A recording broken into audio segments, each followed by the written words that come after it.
Hello guys, welcome to Unfiltered Opinions, an initiative by Unacademy. My name is Ashish Kumar Misra. I have got rank 52 in UPSC CSE 2020. I have with me some of the persistent questions which are being asked by aspirants most often, and I will try to answer them one by one to the best of my knowledge.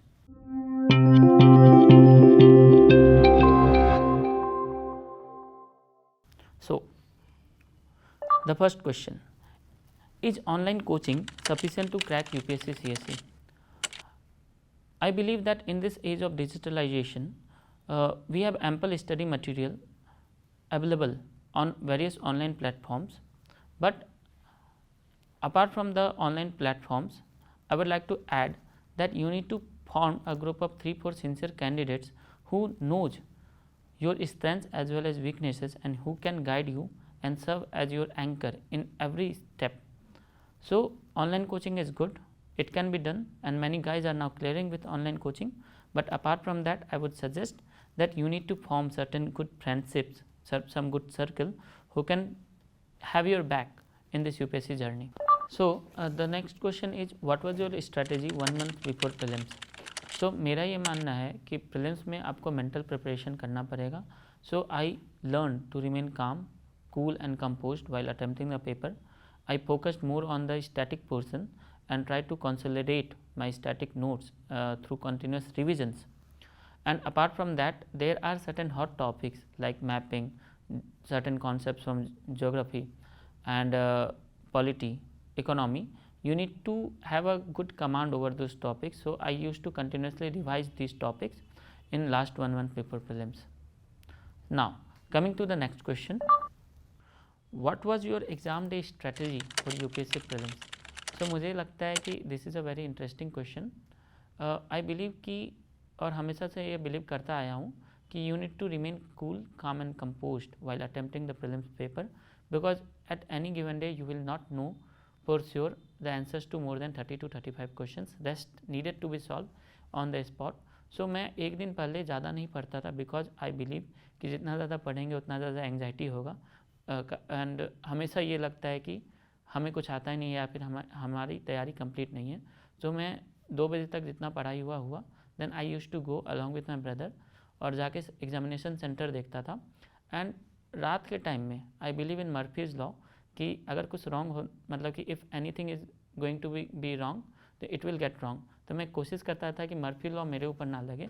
So I use to be prepared beforehand with my admit card, with my materials which I wanted to carry into the examination hall. और एक बहुत बड़ा कुछ advice मैं देना चाहूँगा कि exam से एक दिन पहले नींद बहुत लेट से आता है, 3 घंटे 4 घंटे लग सकते हैं. तो मैं जल्दी चला जाता था सोने के लिए, 8 साढ़े 8 बजे तक मैं जल्दी चला जाता था. And I use to take very light meal on the exam day as well as the day before examination. Now, coming on to the next question, how to manage UPSC preparation along with studies. So, I have been there और मुझे कुछ चीज़ें जो realise हुई कि UPSC although it is said कि एक समुद्र की तरह इसका syllabus, then again I will just advise 4 things. Firstly, you need to understand the syllabus. Syllabus से स्टिक करो, सिलेबस को समझो. सेकेंडली, आप कुछ स्टैंडर्ड सोर्सेज जो हैं, टॉपर्स के मटेरियल हो गए या फिर कुछ स्टैंडर्ड बुक्स हो गए जैसे spectrum by for history, you need to make a list of those standard sources और उन्हीं को स्टिक करना. You do not diversify your sources. And thirdly, अपना एक पर्सनलाइज्ड अप्रोच बनाना है. आप वर्किंग प्रोफेशनल हैं, स्टूडेंट्स हैं, कॉलेज स्टूडेंट हैं, फर्स्ट टाइमर हैं, सेकेंड टाइमर हैं, तो अपना एक पर्सनलाइज्ड अप्रोच बनाया था मैंने जीएस के लिए, ऑप्शनल के लिए, and I stuck to it. And this way मुझे लगा कि मेरा प्रिपरेशन जो है थोड़ा सा शॉर्ट एंड हो गया सेकेंड अटैम्प्ट में ही. Now coming to the next question, what are the pros and cons of choosing physics as a optional. So directly hitting the question, pros are many. Firstly, static syllabus है, certainty of marks है. Physics optional आप forest services जो कि आजकल एक wide popular choice होता जा रहा है, उसके लिए कॉमन ऑप्शनल है. और जनरली अगर अच्छी कमांड है फिजिक्स ऑप्शनल के ऊपर तो it is usually rewarding.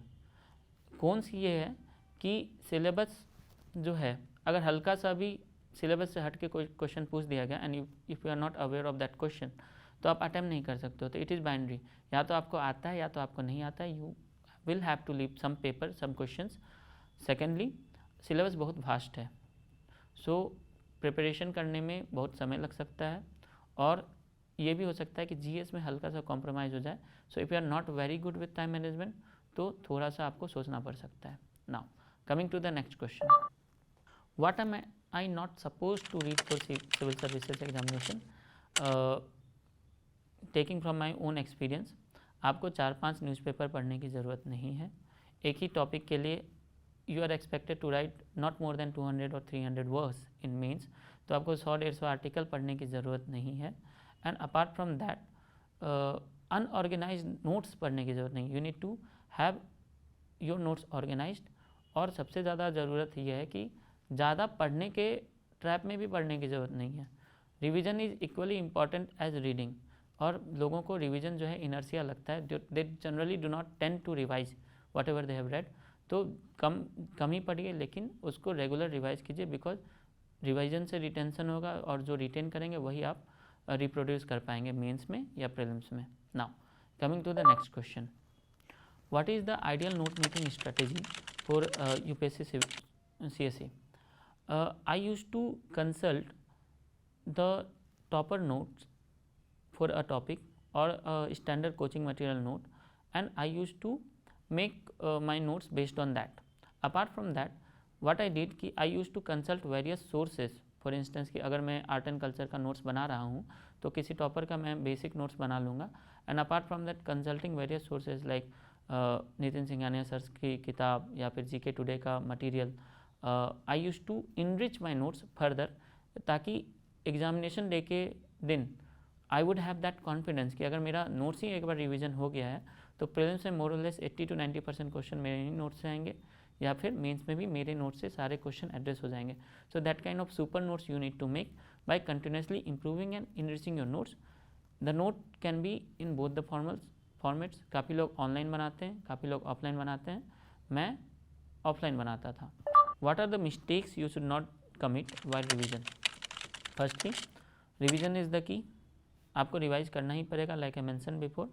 Mistake ये होता है कि we use to revise mechanically, ठीक है, but in my opinion revision should be इनग्रॉसिंग।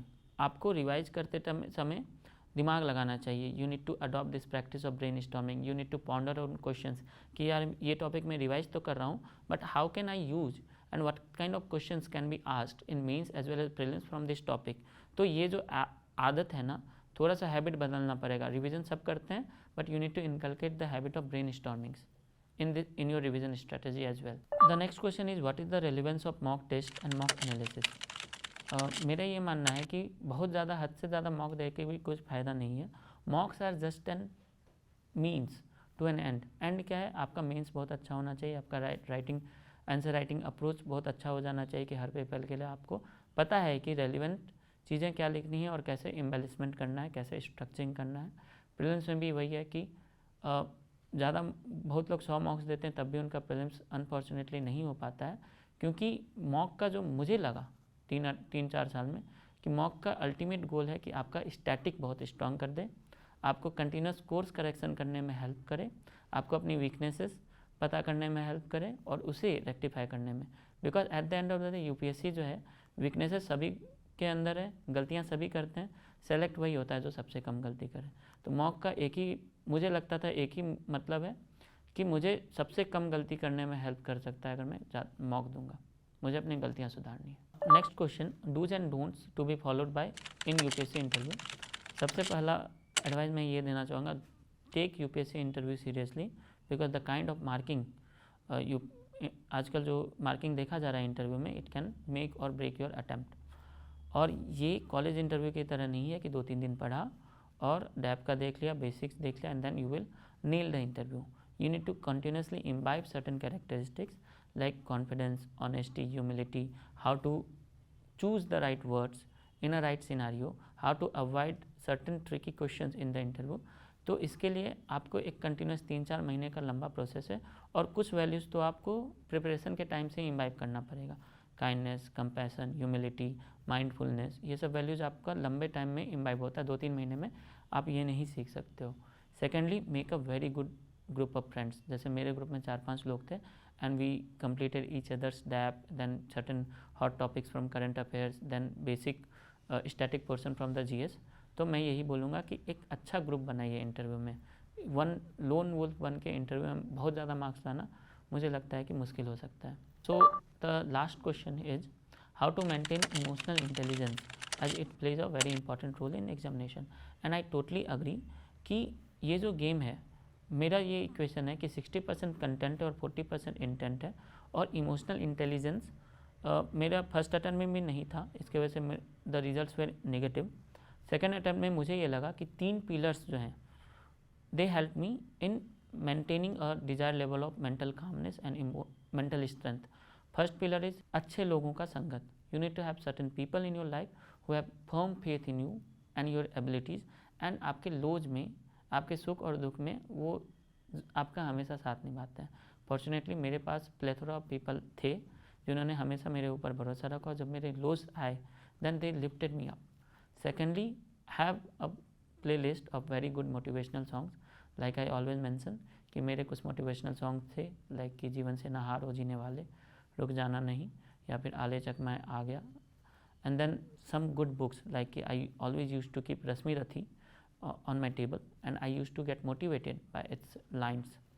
And thirdly, the important anchor which I had in my life was meditation as well as some degree of spirituality in my life. So in order to develop emotional quotient, you need to have some anchors, and what my anchors were, I mentioned it. So friends, so these were all the questions which I had. If you have more doubts and questions, put them in the comment box below. And for more such videos, please subscribe and like this channel, because it is very helpful for the aspirant community. Thank you very much.